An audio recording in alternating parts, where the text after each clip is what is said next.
Hola, buenos días. Bienvenidos una vez más a Cepampam, un podcast, un nuevo podcast sobre software y metodologías de trabajo. Y esta es nuestra segunda sesión. Y bueno, sin más dilaciones, pasamos a presentar a mis compañeros. Carlos. Bueno, yo soy Carlos, tengo unos 7 años de experiencia como ingeniero software. En este momento me dedico principalmente a la ingeniería software más orientada a React y al frontend. Y sí, básicamente eso es lo que hago. Sergio. Pues yo también llevo unos 7 años trabajando en el mundillo, aunque estuve haciendo algún internship en algún sitio ya un poco lejano. Me dedico también al desarrollo, pero normalmente en empresas rollo Big Four o consultoras así un poco grandecillas, aunque también he estado en empresas más pequeñas. Y a diferencia de Carlos, nunca he hecho producto propio. Así que espero dar mi opinión sobre otro tipo o sobre otro punto de vista. Vale, hablando de la Big Four, algún día tendremos que hacer una sesión sobre Cardicas. Ahí ya tengo experiencia, ¿eh? Vale, bueno, yo soy Juanma. Voy a ser el moderador en esta sesión. Llevo sobre unos 10 años haciendo software. Aunque llevo los últimos 3-4 años, ha sido en posiciones de leadership. Actualmente resido en Vietnam, trabajando como Principal Engineer y Director de Ingeniería. Vale, pues el tema de hoy va a estar referido, viene a raíz de la polémica que hubo hace unas semanas con Uber, en el que uno de sus equipos dijo que se movía de microservicios y quería empezar a hacer macroservicios. Y bueno, todo esto pasó en Twitter y hubo bastante revuelo con el tema. Y bueno, como siempre, Twitter empezó a arder. Y bueno, vamos a hablar un poco hoy sobre eso, tema de microservicios, macroservicios, monolitos. Hablaremos un poco sobre qué opinamos sobre lo que ha pasado con Uber y opiniones personales. Vale, pues bueno, empezando un poco por el tema, entiendo que ya todos estamos un poco al tanto de lo que ha pasado, nos hemos documentado, hemos leído cositas. La primera pregunta que quiero hacer un poco es, ¿qué os parece esta idea de cambiar a macrolitos? O más bien un poco definir qué es para vosotros un macrolito, un monolito o un servicio, microservicio. ¿Sergio? Sí, sí. Yo al principio cuando saltó la noticia que lo comentaste, Juanma, de Uber vuelve al monolito, y dije, qué raro, ¿por qué estarán volviendo? Y luego, leyendo un poco más a fondo, las reflexiones que hacía después, sobre todo el ingeniero que lo dijo en Twitter, que al principio la gente lo interpretó porque, claro, no es lo mismo poner un tweet que poner una entrada en medio en un blog que tengas tú, como el de ingeniería de Uber, yo qué sé.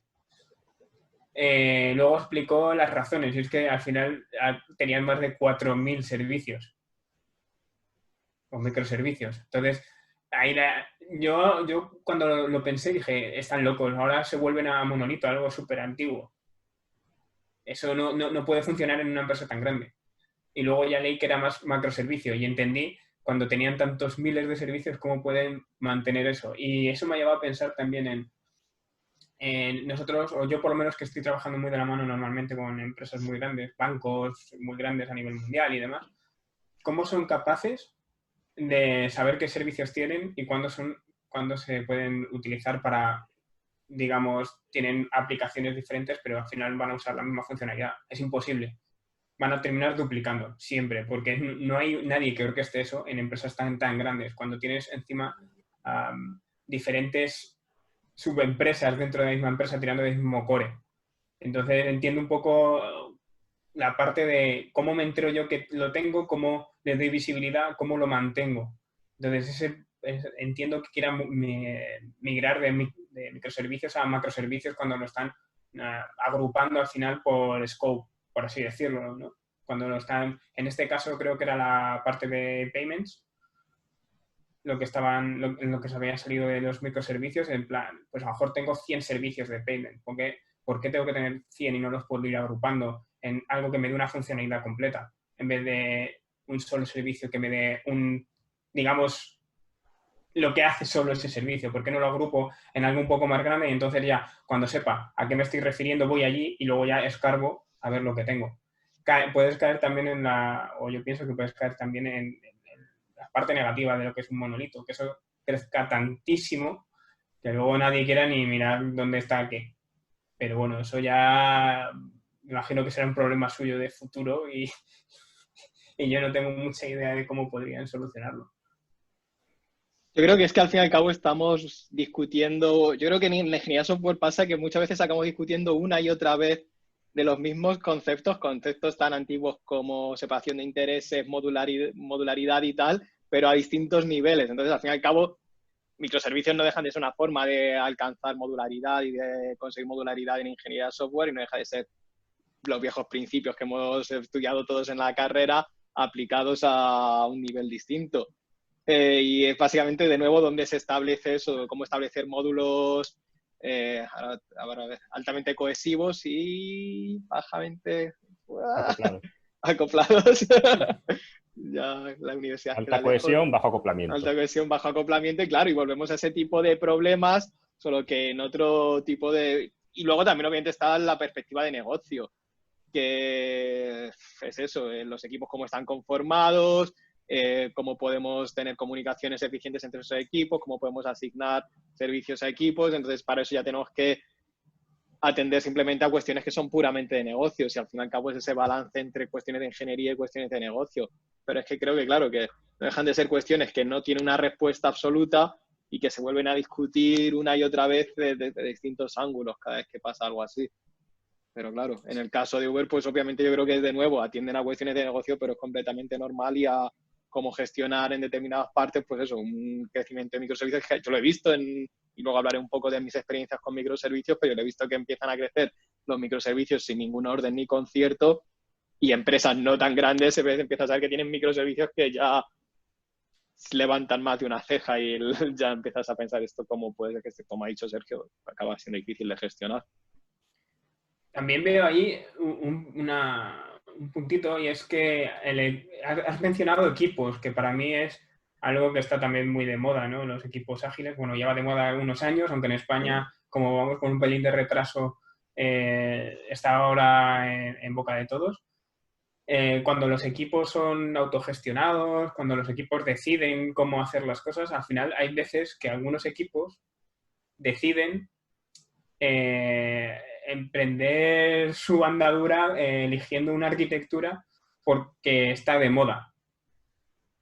Digo que hay veces, y no solo equipos, y aquí he dicho equipos poniendo a lo mejor un poco el foco sobre todo en los equipos de desarrollo, pero muchas veces no son ni los equipos de desarrollo, sino que le vienen impuestos de vamos a hacer esto con microservicios de gente que no sabe ni lo que significa un microservicio. Exacto, a ver, no nos engañemos, microservicios y lo que hablamos en el podcast anterior y cultura ágil, al fin y al cabo tiene mucho de cargo knowledge, no sé cómo se dice en castellano, pero de eso, de cultura cargo, que simplemente oyes las palabras y te llega y entonces, hemos oído que es microservicios y ágil es lo que hay que hacer, pues hacer microservicios y ágil sin tener ni clara cómo se va a definir esos servicios, ni tener una arquitectura alto nivel definida, ni seguir un modelo de diseño, un patrón de diseño para esos microservicios y ya está, simplemente pues hacer servicios pequeñitos y ya está, tantos como sean necesarios. Pues bueno, vale. Claro, es que yo leyendo un poco todo el tema de lo de Uber, creo que les pasó un poco eso en el claro, no me estaba refiriendo tanto a Uber, también decir eso. No, pero yo lo digo porque lo he escuchado, luego lo contaré también, porque imagino que coincidiremos en algunas cosas, lo contaré bajo mi experiencia, pero al final con lo de Uber lo que comentaban era, hace años ya sabían que iban a tener miles de servicios, pero nadie se planteó si en ese momento iba a ser la mejor solución. Quizá por desconocimiento o quizá por moda, eso ya no lo sé, pero dijeron, aquí vamos a hacer microservicios porque es lo que creemos que está mejor, o por lo que es la que la gente dice que es mejor, y cuando dijeron, vamos a tener miles, nadie se echó dentro de Uber, nadie se echó las manos a la cabeza, diciendo, seguro que esto va a ser lo conveniente. También imagino que en las startups es más difícil, sobre todo, aunque Uber no era tan pequeñita cuando migraron de monolito a microservicios, pero el empezar con microservicios quizá te mete un overhead un poco sobre tu trabajo, ¿no? cuando es un equipo muy, muy pequeñito. Sí, claro. No lo sé. Bueno, yo es que yo le voy a resumir esto mucho. Al final es que todo es una mierda. Tienes un monolito, es una puta mierda. Haces microservicios y es una puta mierda. Haces macroservicios y va a ser otra puta mierda. Porque al final lo que no puedes hacer, o lo que yo considero que no está bien, es irte a un extremo. O sea, lo que no puedes tener es 1000 personas trabajando en un monolito, o 50, vamos de falta irse al caso de Uber de 1000 personas, 50 personas, tener 5 o 6 equipos de desarrollo en un monolito, sabes que eso te va a explotar. Porque no tanta gente tocando lo mismo, sabes que eso va a ser un problema. Luego, si te vas a hacer microservicios puros en el que tienes servicios en los que tienes 50 líneas de código porque cojo un input A y devuelvo un output B y esta es tu función de microservicios y como así tienes 200 servicios que hacen eso, pues eso luego no hay quien lo mantenga. O sea, por muy scope que tenga la funcionalidad, es que no tiene sentido que luego quieras añadir un campo, un JSON, tienes un acoplamiento entre tantos microservicios que tienes que hacer 18 pull requests para ir pasando un nuevo campo en un JSON. Entonces, creo que el tema está en tienes que tener un balance. Entonces, el tema de empezar a usar macroservicios me parece bien. Luego habría que definir un poco qué es un macroservicio o qué se entiende con un macroservicio, porque yo sí que he visto esto en otras empresas, que un macroservicio acaba siendo un monolito que tiene 3 o 4 servicios pequeños como si fuese un planeta. Tienes el macroservicio y 3 o 4 microservicios girando alrededor suyo. Y acaba siendo otro. Es toda la lógica de negocio en un sitio y luego que si usuarios, que si no sé qué, eso yo también lo he visto en bastantes sitios, pero sí. Entonces, claro, es difícil encontrar el balance para... De todas maneras, no sé quién fue quien dijo que, a lo mejor estoy citando a alguien, a lo mejor no, pero que al fin y al cabo la ingeniería de software no es más que el arte de mover complejidad, y es lo que tú dices. Al fin y al cabo, si la complejidad va a existir, y da igual que la distribuyas en 1000 servicios o en un monolito, si no sabes gestionar esa complejidad de forma acertada. Obviamente va a haber ventajas y desventajas conforme a redes y tal, pero esa complejidad no va a desaparecer, esa complejidad simplemente la está distribuyendo de una forma o de otra. Entonces, simplemente, ¿qué haces con esa complejidad? ¿Dónde la pones? ¿La pones en 1000 microservicios o la pones en un solo servicio? Y luego ya como resuelves otros problemas de cara a redes, escalabilidad, etcétera, etcétera, obviamente se va a ver afectado a cómo distribuyas esa complejidad, pero no va a dejar de existir dicha complejidad. Sí, claro. Había una charla, tiene ya bastantes años, de un chaval que trabajaba de Valencia, que trabajaba en GitHub, que se llamaba Monolito Gafotas. Si tenéis oportunidad de verla, es muy buena y habla un poco de, creo que era de cuando GitHub, hablaba sobre GitHub y de alguna cosa que hicieron de que tenían un monolito y lo partían a servicios. Les comentaba el tío, bueno, es que si tú tienes un monolito que es un gran montón de mierda, porque tú ese monolito lo partas en microservicios, luego que has hecho ha sido esparcir la mierda por todo el salón. Pero la mierda es la misma, pero en casos más pequeños. Al final, si tu arquitectura no es buena ni en monolito ni en servicios. Sí. Entonces, bueno, creo que a Uber 4.000 servicios o 4.000 repositorios, lo que tengan, a mí no sé, tampoco sé cómo de grande es Uber, porque a mi juicio, desde fuera, no creo que el Uber como producto tenga una complejidad demasiado... O sea, no tiene un producto que digas, uff, qué complicado es Uber. Salvo que tengan más cosas aparte del tema de los taxis, no me da la impresión de que sea súper complicado de hacer. Entonces, pero luego tienen bastante tema en predicción de... Sobre todo el tema que, por ejemplo, de los precios, de cómo saben qué precios van a ser más caros, predicción de dónde va a llegar el usuario. Por ejemplo, por ponerte un ejemplo, yo cuando llego a estaciones de tren, te pone cuáles son los mejores sitios para recogerte y todo eso al fin y al cabo acaba siendo información de Uber. Creo que no está completamente, no la sacan de terceras partes. O sea, por ejemplo, el que la parada de taxi de tal sitio está aquí o aquí, o que pueda parar el taxi en un sitio o en otro, eso todo al fin y al cabo es información de Uber que supongo que sale todo de su sistema de software y supongo que hacen análisis inteligente de datos y tal. O sea que eso no creo que sea sencillo. Igualmente, 4.000 servicios me parece que alguien se ha venido muy arriba. Con el paso de los años, eso se ha ido un poco de madre. Yo ahora mismo en mi cabeza no soy capaz de imaginarme un negocio que necesite 4.000 servicios distintos. O 1.000. Yo 4.000 te digo que no. 4.000 no, o... pero cerca de 1.000 he visto, ¿eh? En negocios bastante más pequeños que Uber yo he visto cerca de 1.000. En negocio es bastante más pequeño. Me parece ahí un exceso de sobreingeniería Sí, lo hay, pero vamos. Yo, por ejemplo, lo que quería decir también es que para mí, microservicios como arquitectura se presta muy bien al... A ver, es que siempre estoy intentando pensar en castellano y en inglés. Domain Driven Design, diseño orientado a dominios, creo, en castellano. DDD. Puedes Sí, abreviar DDD. DDD. Sí, eso lo que haría en inglés, pero en castellano siempre me... Pero bueno, o sea, básicamente es eso. O sea, si identificas bien tus dominios, si identificas bien los equipos que trabajan en cada dominio, si identificas bien el mapeado entre tu lógica de negocio y cómo esos dominios empiezan a generar microservicios, al fin y al cabo vas a tener bastante lógica. Lo que no puedes tener es vuelvo a referirme a, no sé qué autor hablaba de una gran bola de barro y de que al fin y al cabo cuando acabas haciendo un montón de microservicios sin ningún tipo de orden ni concierto, bueno, de dominios, acabas teniendo una gran bola de barro que es inmantenible, o gran bola de mierda, como diría. Pero, claro. Ante la duda, tú di que ha sido Martin Fowler o Uncle Sam, Uncle Bob y todo cuela.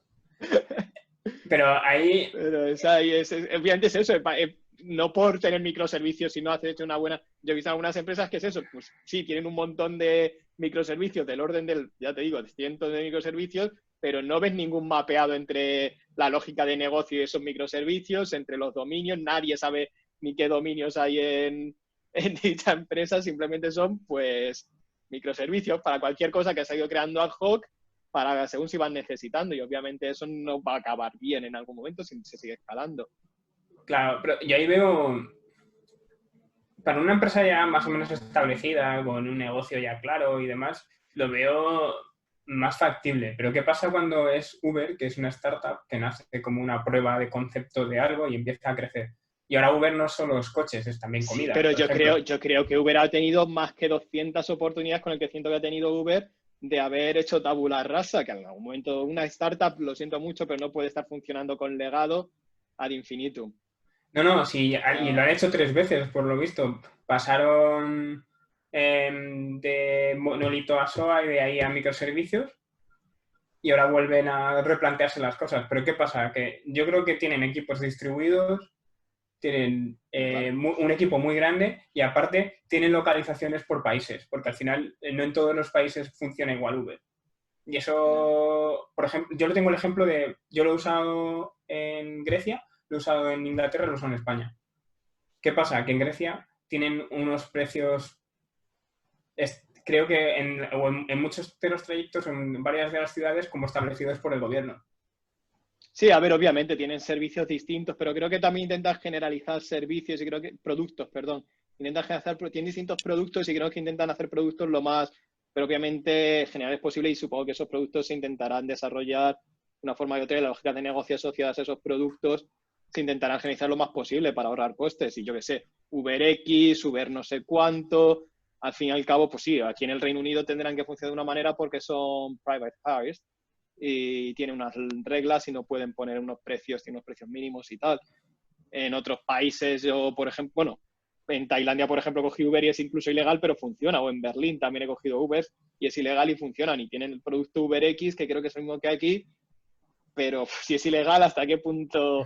Bueno, claro, luego eso ya hablamos de otro tipo de problemas con Uber que se dedica a fomentar ese tipo de negocios en países en los que no es legal, pero bueno. Sí, pero ahí lo que digo es, ellos nacieron en Estados Unidos, que al final tienen un concepto de negocio completamente diferente. En Estados Unidos cuando cogí Uber tienes ahí todos los productos, casi. En Estados Unidos tienes el Uber de lujo, el UberX, el Uber no sé cuánto. Y tenés hasta helicópteros.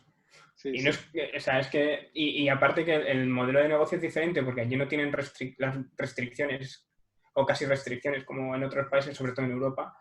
Pero lo que veo es cuando a mí, por lo menos, se me ha planteado y todavía no he encontrado una solución buena y no he visto que nadie haya encontrado una solución buena, cuando una empresa que tiene una posición grande en varios países o en muchos países, ¿cómo haces algo cuando tienen sobre todo distintas leyes a las que acogerse, distintas metodologías de trabajo porque ya se han establecido por su cuenta, porque bien han comprado una empresa que existía en ese país o porque formaron un equipo directamente en ese país y lo empezaron a hacer de manera independiente el desarrollo para ese país?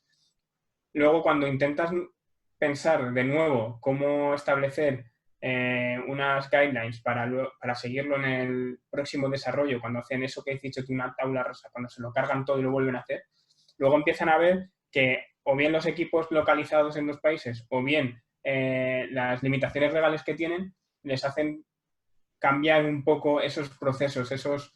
Pero hay un mal trabajo de análisis de negocio, Sergio. Eso ya no estamos hablando tanto de ingeniería. Yo no veo algún problema de ingeniería. Yo creo que la ingeniería es más capaz de servir ese tipo de problemas, generalizar y tal. Yo veo un problema de análisis de negocio de que no se ha hecho un análisis de negocio suficiente, que seguimos en este mercado, ser capaz de identificar cómo nuestros productos pueden generalizarse hasta qué punto y hasta qué punto tienen que especializarse para cada mercado. Pero eso veo un problema estrictamente de análisis de negocio, que obviamente tiene sus implicaciones en la ingeniería. Pero si una empresa del tamaño de Uber no es capaz de identificar antes de ir a un mercado qué impacto puede tener en su producto a nivel de negocio, pues, oye. Y sobre todo a nivel legal. Saber las leyes que hay en ese país y cómo le va a afectar al trabajo que van a hacer. Claro. Sí, eso sí, pero de todas maneras, ahí lo de las leyes es complicado, porque sobre todo en el tema Uber, en otros temas a lo mejor es más sencillo, pero en el tema Uber, muchas veces las leyes se han hecho después de que Uber entrara, porque no había ese caso antes de esa necesidad. También todos teníamos guardado en la base de datos los emails hasta que llegó el GDPR. Y siguen guardados. Y nos dijo, bueno, Majo, os voy a contar una cosa. Y siguen guardados, ya te digo yo que... Bueno, sí, y se hizo una tabla más y simplemente sacó otra tabla. Con un key único y ya está. Pero vamos. Bueno, vamos a pasar a otra pregunta. Mira, hablando... Sergio antes ha comentado una cosa sobre el tema de startups y me parece un tema interesante. O sea, voy a preguntar el siguiente tema. Vosotros imaginaros que vais a montar una startup, un producto nuevo. ¿Vosotros empezaríais haciendo un monolito? ¿Qué arquitectura usaríais? ¿Un monolito? ¿Microservicios?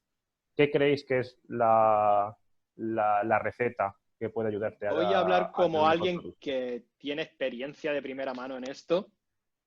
Y a lo mejor por eso estoy bias, tengo una visión bastante particular. Pero yo personalmente pienso que hay que invertir en cierto modo a nivel de arquitectura, pero sobre todo si es una startup que quiere... A ver, siempre obviamente esto va a haber peculiaridades y tal, y vas a necesitar escalar rápido, pero si empiezas a volverte demasiado loco y a hacer overengineering conforme a microservicios, y que todo esté pensado como, la empresa va a durar 10 años, vamos a empezar a pensar los servicios que queremos tener dentro de 10 años, vamos a ser súper meticulosos con nuestra arquitectura, vamos a ser súper meticulosos con tener microservicios que sean perfectamente escalables y que, o sea, el sueño húmedo de cualquier ingeniero en ese sentido, al final lo que vas a hacer es invertir un montón de tiempo, que a lo mejor va a hacer que tu empresa sea menos ágil y va a tener un impacto en el negocio. Entonces, a nivel de startup, yo creo que a veces, y mira que me duele diciendo esto desde mi punto de vista de ingeniero, yo creo que desde el punto de vista de startup a veces hay que sacrificar en ingeniería y ser capaces de adaptarse a las situaciones de negocio hasta que la empresa tenga ya cierta atracción y sea capaz de crecer. Si la empresa necesita escalar y por cuestiones de ingeniería la empresa no es capaz de escalar, ahí sí que va a haber un problema, pero aún así, oye, pues a veces hay que hacer las chapucillas que a nadie nos gusta hacer, pero yo creo que es más importante en una startup al principio ser capaces de responder de forma ágil y de forma rápida a las expectativas del negocio, antes que tener una arquitectura perfecta y que sea escalable y que sea conforme a que va a durar para toda la puta vida. Yo ahí tengo como un conflicto de intereses. Uno cuando hablamos de este tema, yo me empiezo haciendo mi propia startup. Entonces, cuando tú empiezas a hacer un proyecto que sientes como personal, ahí entras un poco en el tema de qué es lo que me gustaría a mí hacer. Y es cuando puedes caer en el error de intentar hacerlo todo perfecto desde el principio. Ya sabemos que eso es un error enorme porque al final no vas a terminar sacando nada. Entonces, cuando termino de pensar, al final, ¿para qué quiero hacer una startup? Muchas veces vas a decir, por ofrecer un servicio o que no existe o que tengo una idea cojonuda. Al final, eso es mentira. Si haces una startup, uno de los finales que quieres esperar es ganar dinero. Si quiero ganar dinero, lo voy a hacer lo más rápido posible y por mí, salvo que sea la hostia lo que quiero hacer o lo necesite por algún requerimiento que ahora mismo se me escape, yo haría un monolito. ¿Y por qué haría un monolito? Porque me hago un monolito rápido, me hago una prueba, hago una ronda de financiación, si todo sale bien, pillo pasta y que me solucionen el pescado otros. Eso sí, yo, por ejemplo, también diría un monolito, pero bien diseñado hasta cierto punto. Yo qué sé. Yo, por ejemplo, con Nest.js, que es lo que estoy jugando últimamente en tema backend, sí que veo que se presta bastante a modularidad y a que eso sería bastante, y bueno, y a microservicios también, pero que es muy fácil transformar uno de los módulos de Nest.js en un microservicio. Entonces eso te da bastante margen para jugar poner rápidamente un backend de forma bastante tal, que aún así viene, y no estoy vendiendo aquí ninguna tecnología, que he nombrado una por nombrar, pero te da bastante margen en ese sentido de luego poder extraerlo a microservicios. Y seguro que hay muchas tecnologías similares que te permiten, bueno, que te animan a desarrollar incluso si un monolito con modularidad y que esa modularidad al fin y al cabo la vas a poder extraer a un servicio si quisieras poner todo el boilerplate que necesitas alrededor del servicio al fin y al cabo. Entonces, claro, mientras de conforme a arquitectura y diseño sigas unos patrones que sean razonables, yo creo que no es el fin del mundo si construyes un monolito de forma rápida para lo que tú has dicho. Al final, acabo de tener un concepto, empezar a hacer dinero y poco a poco ir extrayendo servicios como consideres oportuno. Sí, yo creo que en este punto creo que todos coincidimos más o menos en lo mismo. En mi caso yo coincido igual en el que si estás montando una empresa, tú con tu primo, y necesitáis validar una idea de producto rápido, lo más fácil es pegar por el monolito. Más que nada porque tirar hacia SOA lleva una complejidad añadida que no tiene el monolito. Luego el monolito tendrá sus cosas malas, al igual que sus buenas, al igual que SOA, pero SOA tiene la complejidad de que tienes que lidiar con la red, te va a complicar las pipelines de CI. Bueno, tienes que desarrollar ciertas cosas de más que con un monolito no tienes. Si tú al final, cuando estás desarrollando un producto, sobre todo en los primeros meses o en los primeros años, tú lo que quieres invertir el tiempo es en producto, es en pivotar si te hace falta, adaptarte al mercado si te hace falta y poder sacar lo que el usuario te pida, lo que te pide el cliente. No tiene que estar peleándote porque no te compila, no te hace una build un Docker. O 4 Docker, o la red es inestable y se te cae uno de los servicios. O acabas pasando por el aro de pagar a Azure y Azure en cuanto empieza a crecer las cosas, los precios se te acaban yendo un poquito de... Quien dice Azure dice cualquier, de nuevo estoy nombrando casos, pero cualquier tecnología que al fin y al cabo sí que te levanta un poquillo el trabajo, luego empieza a tener unos costes asociados al fin y al cabo, que si no es tiempo es dinero. Bueno, y el tiempo es dinero. Sí, claro, pero bueno, tienes que decidir. Al final, para ganar dinero, o sea, al final tú si quieres, si te empieza a escalar el negocio y empieza a gastarte dinero, es una buena señal. Quiere decir que la gente te está usando, con lo cual pues deberías de estar ganando suficiente dinero para poder mantener esa infraestructura. Pero sí, es como tú has dicho antes, Carlos, de invierten en una arquitectura, que al final la arquitectura más o menos no tiene que ver tanto con físicamente luego cómo construyas tu aplicación. Da igual que al final tú tengas un monolito o tengas 8 servicios.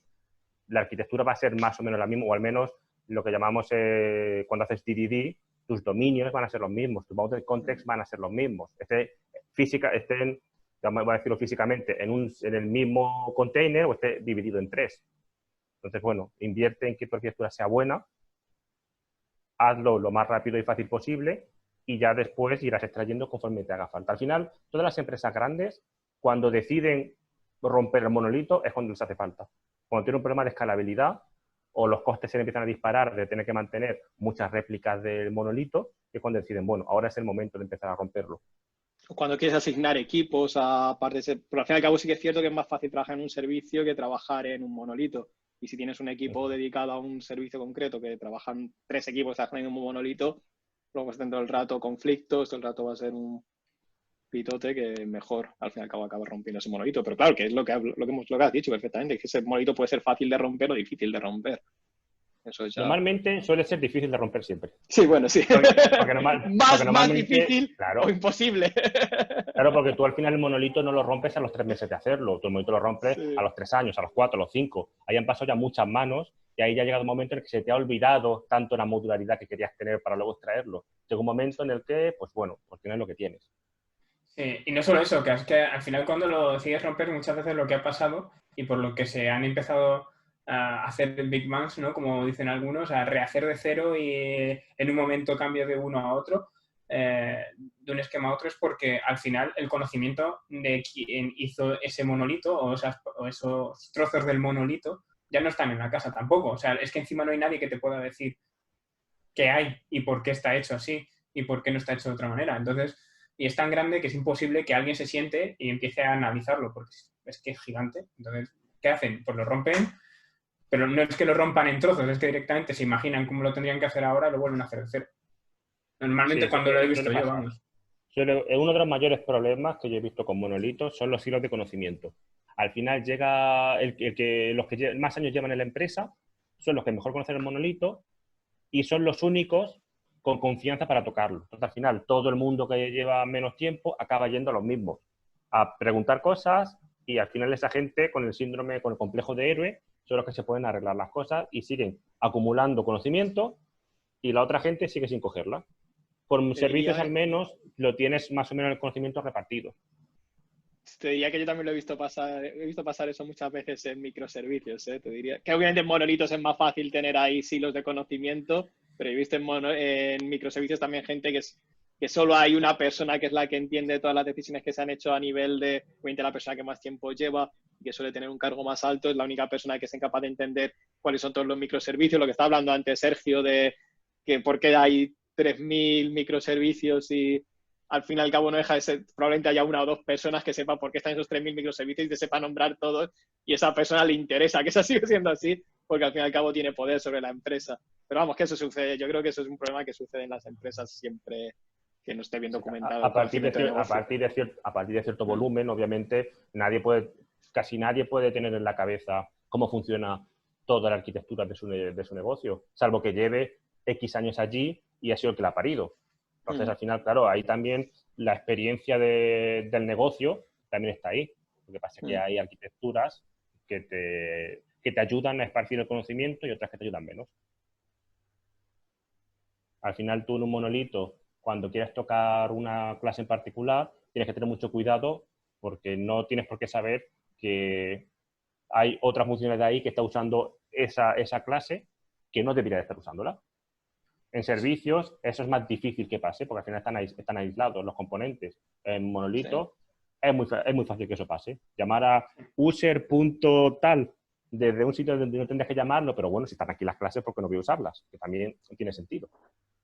Sí, sí. Sí, encima el testing también, como el testing se te complica muchísimo, porque el hacer tests de un microservicio al final, pues bueno, ahí lo tienes, ¿no? Al estar aislado y a ser pequeñito lo que abarca, pues es mucho más sencillo un unit test y un test de integración y corriendo, por así decirlo. Pero ¿cómo lo haces con un monolito? Con un monolito vas a tener que hacer unit test, vas a tener que hacer integración, vas a tener que hacer seguramente un end-to-end, donde veas implicado y tendrás que hacer de regresión a mogollón, porque vete tú a saber qué te vas a cargar si no conoces lo que estás tocando, ¿no? Sí, claro, a ver, ese es el riesgo que tiene el monolito. Como hay tantas líneas de código dentro, tanta funcionalidad, un pequeño cambio no puedes estar seguro que no afecte a otra cosa.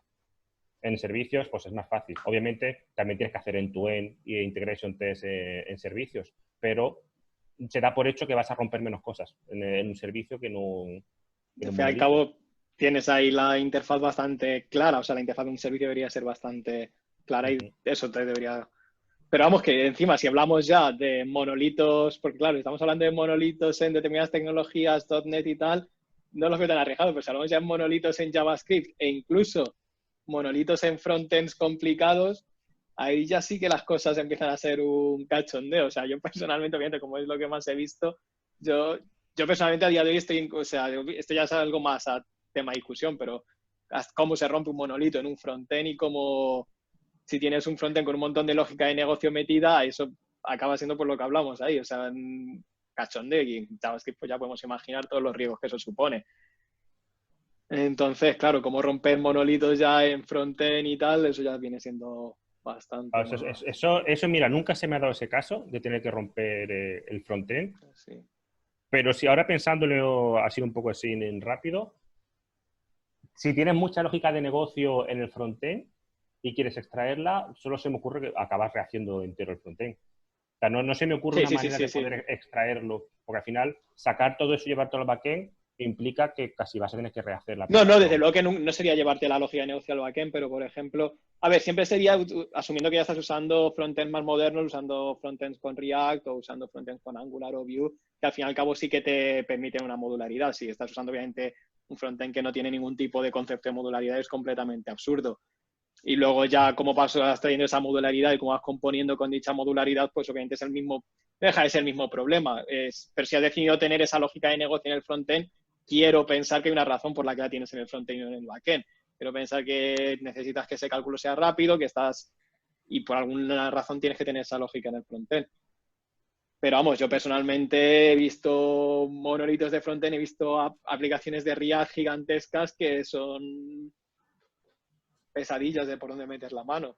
Y ese es un problema que yo creo que va a ir creciendo y va a ir viéndose más. O sea, al momento que estamos moviendo mucha complejidad del backend al frontend, todos los problemas que hemos resuelto en el backend, que más o menos ya creemos, bueno, y aún así seguimos teniendo, como estamos discutiendo, los vamos a ver reflejados en el frontend, y donde es más difícil de gestionar porque obviamente no tenemos microservicios y no tenemos un sistema distribuido en el frontend, que al fin y al cabo está haciendo toda la computación en un solo lugar. Entonces, como atacar esos problemas es algo que, bueno, yo al menos sí que estoy viviendo de primera mano y muy en mis carnes, y no deja de ser algo que sigue siendo lo mismo, lo que estábamos hablando antes, lo que dije al principio, que son viejos problemas de ingeniería aplicados a nuevos contextos, que es modularidad, separación de intereses, etcétera, etcétera, etcétera. Son problemas cíclicos que siempre vuelven. Creo que cada ciertos años siempre está la vuelta del monolito, luego después, ahora los servicios, luego ahora event sourcing, ahora la siguiente que se haga dentro de unos años, luego el ciclo se cerrará y volveremos otra vez monolitos. Estamos siempre con las mismas discusiones. Vale, un último tema que quería comentar. No es tanto a raíz del tema de Uber, pero creo que viene un poco a raíz de esto. Hace la semana pasada, creo, se publicó un artículo creo que fue en Medium, de un ex trabajador de Spotify, que, bueno, pues me estuvo rajeando un poco, y comentaba que todo este tema de Spotify, de los chapters, de kills, del tipo de organización de Agile que tenían en Spotify, que parece ser que hasta dentro de Spotify no era tan bonito como lo pintaban. Parece ser que en Spotify tampoco funcionaba lo que ellos tanto decían. Y al final, en Uber, parece que también ha pasado algo parecido. Uber siempre ha sido una de las empresas, por temas de escalabilidad, bastante puntera en temas de tecnología, y ha sido una empresa que siempre ha empujado mucho por el tema de servicios y de trabajar de esta manera, y ahora parece ser que están empezando a recular. Entonces, ¿hasta qué punto parece que estas empresas venden un poco de humo? Todas venden humo, eso para empezar. Pero también yo al menos la fama que tiene aquí en Reino Unido, tanto Uber como Spotify, en Reino Unido Spotify tiene mejor fama como employer que Uber, ¿eh? Mucha mejor fama. Facebook también tiene buena fama, pero Uber por lo general no tiene muy buena fama como... También es cierto que no tienen ingeniería aquí. Por ejemplo, Facebook y Spotify sí tienen mucha ingeniería aquí en Londres. Y creo que Uber no tiene ingeniería, creo que sí la tienen, pero vamos, que en general no tiene fama de ser una empresa en la que se merezca la pena tanto trabajar, pero esto desde mi punto de vista de lo que yo he ido oyendo. Entonces, ¿Pero por tema tecnológico? Tema de recursos humanos. Pero al fin y al cabo yo es que acabo pensando que todo esto acaba viendo ciertas sinergias que al fin y al cabo si alguien no está feliz trabajando, el input, cómo se conforman los equipos influye en cómo estás trabajando, cómo se forman los equipos influyen en las decisiones de ingeniería, que al fin y al cabo las decisiones de negocio, que al fin y al cabo acaban viendo sinergias que todo influye en todo. Entonces yo sería más escéptico en el tema de las decisiones de ingeniería de una empresa en la que yo consigo que los ingenieros no están contentos que una empresa en la que consigo que los ingenieros están contentos. O sea, yo lo he vivido, si el equipo está bien formado, en lo que trabajo está tal, y la mayoría de empresas de tecnología, al menos aquí en Reino Unido, no explotan a niveles, o sea, son empresas en las que es agradable trabajar, a mí la diferencia es eso, al fin y al cabo, que los equipos estén bien conformados, que hay una buena relación entre equipos, que el trabajo sea fluido, etcétera, etcétera.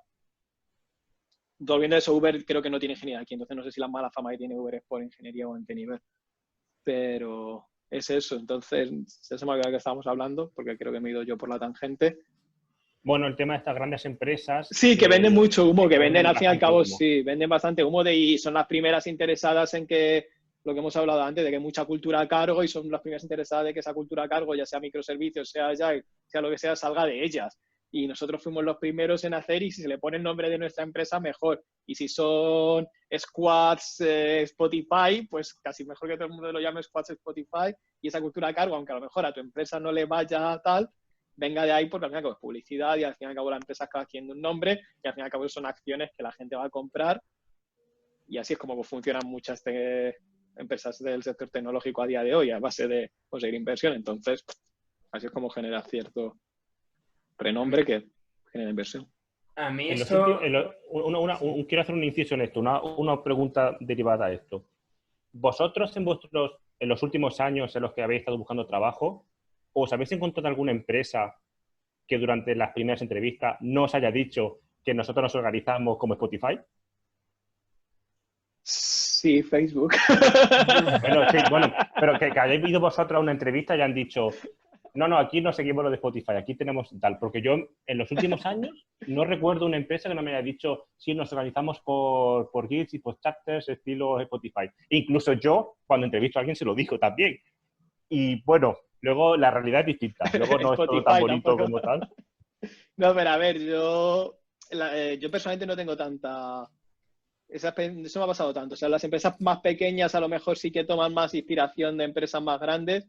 Las empresas grandes entre ellas no se inspiran, obviamente, o no reconocen esa inspiración en otras empresas. Yo sí que he visto, sí, empresas más pequeñas sí que dicen, oye, hemos organizado los equipos como tal, hemos hecho tal como tal, pero las empresas más grandes, obviamente, ya si te vas a Uber, Facebook, Spotify y tal, incluso ya no estoy hablando de empresas tan grandes, empresas ya del orden de los cientos de ingenieros, no tan reconocidas como las que acabo de nombrar, también empiezan ya a establecer sus propios procesos y no les gusta tanto reconocer la inspiración en procesos de otras compañías.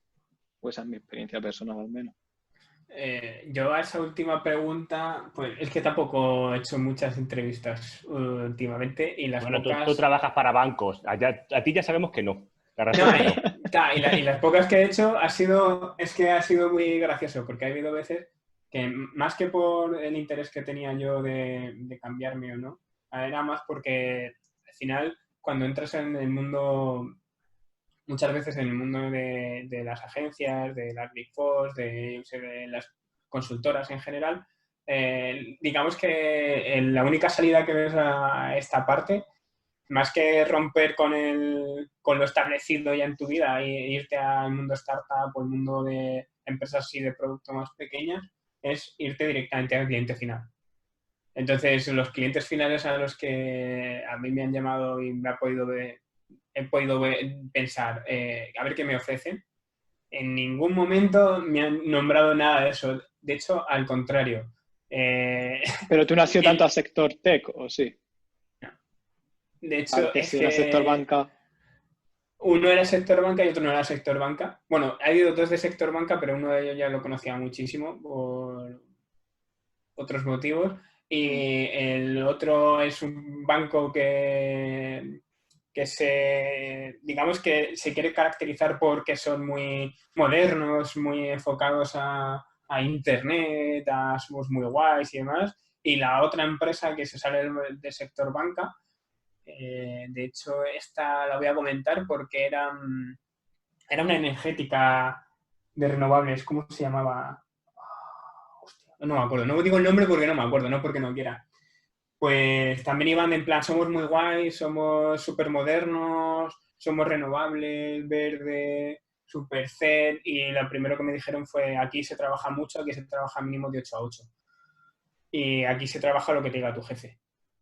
Entonces, muy de guilds no era, pero curiosamente... Seguro que en Spotify decías lo mismo.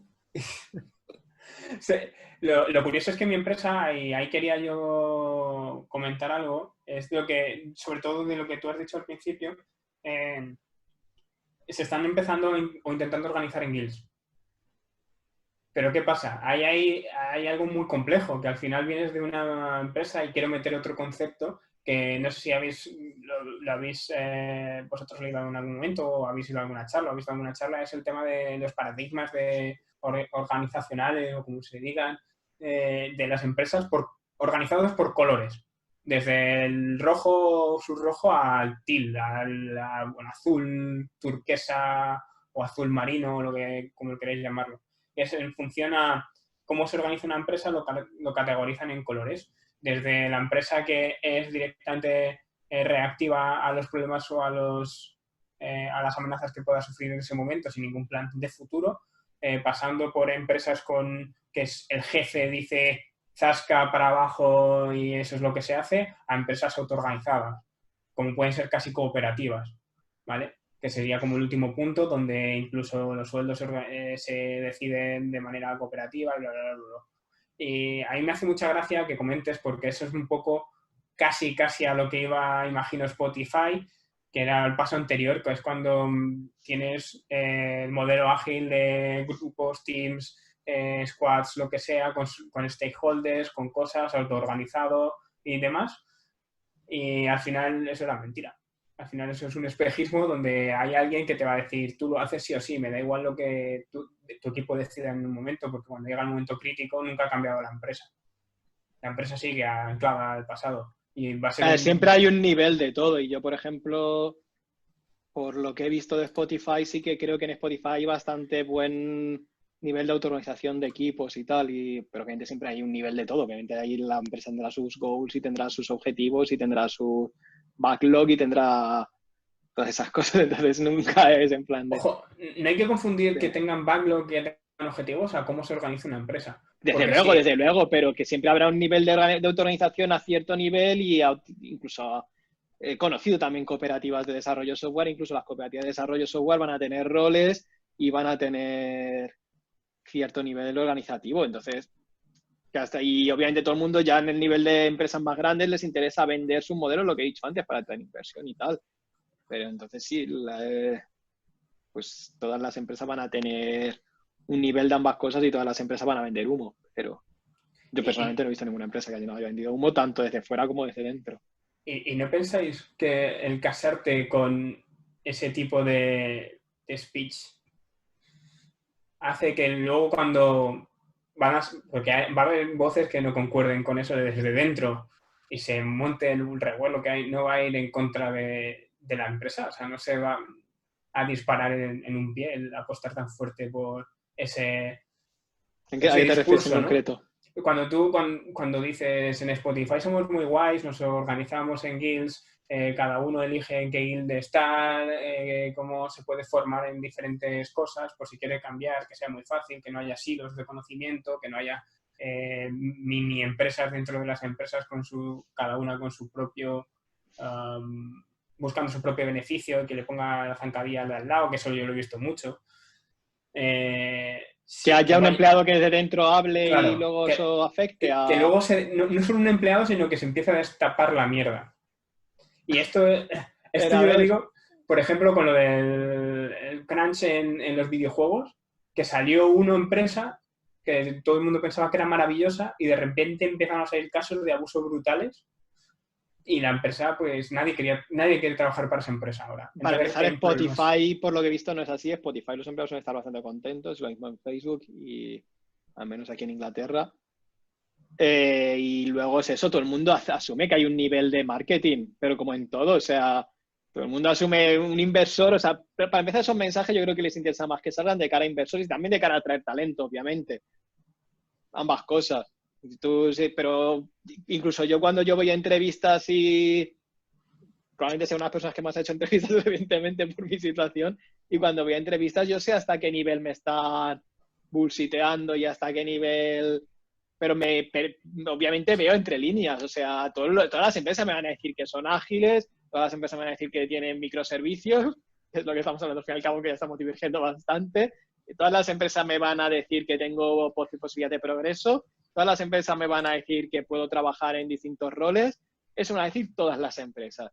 Pero ya es cuestión mía hasta qué nivel veo entre líneas, hasta qué nivel hay cosas que me gustan, incluso en el proceso de selección, hasta qué nivel, y ya ahí voy eligiendo y ya voy a ir filtrando. Y yo sé bastante lo que me voy a encontrar. Ya en el momento en el que llegue, ya evaluaré, pero yo casi nunca me he llevado sorpresas excesivas. A nivel un poco más bajo sí me he llevado sorpresas. Obviamente, según voy madurando y según ya voy pasando por más empresas, que por desgracia voy pasando por bastante, y no por mi culpa. Pues creo, por eso básicamente ya voy seleccionando, pero claro, yo creo que ya es como todo. Y supongo que a los inversores les pasa lo mismo. Un inversor sabrá hasta qué punto es un poco de bullshit que esa empresa funcione, sea todo arcoíris y sea todo unicornios. Sabrá que hasta cierto punto hay movidas internas, hay tensiones internas, los procedimientos estarán mejorando constantemente y hay cosas que te venden como que son súper ágiles y que pueden cambiar en un segundo, que obviamente no son así. Pero eso ya es cuestión de la empresa, siempre se va a vender a sí misma bien. Luego, si una empresa de dentro quiere ya cantar, pues obviamente tendrás contratos y tendrás cosas que te... Y obviamente hay un nivel de tensión. Yo, como me puedo llevar una sorpresa negativa, pero mientras no me estén explotando y mientras no me estén haciendo unas putadas inmensas, yo no voy a decir que la empresa es una mierda. Y no voy a decir demás cosas que no me gustan de la empresa. Hay círculos abiertos, o en círculos cerrados, sí. Entonces ya es cuestión de un balance, pero como con todo en este mundo. Un vendedor de coches no te va a decir que el coche se le cala o yo qué sé, porque no sé nada de coches, pero todos los vendedores tienen que saber vender y todos los compradores tienen que saber comprar. Cierto. Bueno, voy a reconducir un poco el tema, ya que no sé un poco de madre, y voy a reconducirlo finalizando aquí el tema y vamos a hacer, si queréis, un último one-liner o una reflexión que tengáis sobre todo este tema de los Uberlitos. Uberlitos. Yo diría que mi one-liner sería apostemos por la arquitectura y el diseño independientemente de nombres y modas y passwords. Yo lo que digo es que al final no hay una solución buena y es buscar un equilibrio entre lo que te conviene y lo que es más sencillo para tu momento actual. Muy bien, mi one-liner creo que todos vamos más o menos por el mismo camino y es, pues, haz focus en la arquitectura y ten la mente abierta porque ninguna solución es buena y siempre hay opción para el cambio. Intenta coger lo que mejor se te adapte según el momento. Vale, y dicho esto, pues damos por finalizado esta segunda sesión de Cepampam y nos vemos en la próxima. Venga, muchas Chao. gracias. Hasta luego. Hasta luego.